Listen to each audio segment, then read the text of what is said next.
Сәлем достар.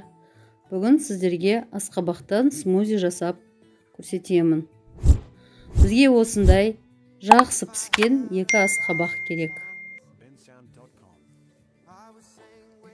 Асқабағымыздың екі жағын кесіп, қабығын ашамыз.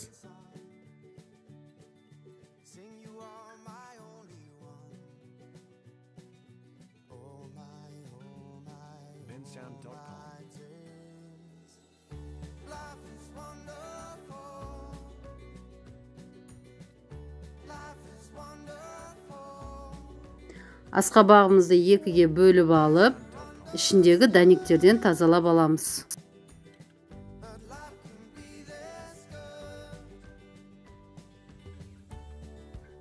Видеода көрсеткендей ірі қылып турап аламыз.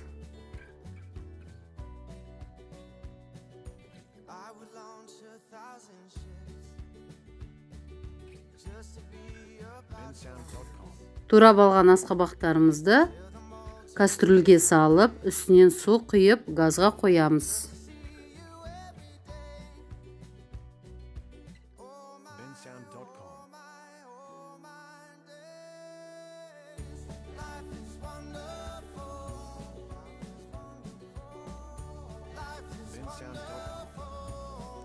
Менде 20 минут өтті. Асқабақтарымды шанышқымен тексеріп аламын. Жұмсақ болып шықты. Енді отты өшіріп, суытып аламыз. Менде осындай блендер. Асқабағымды салып аламын.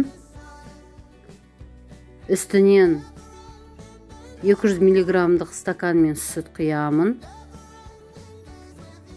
Тағы да жарты стакан сүт құямын.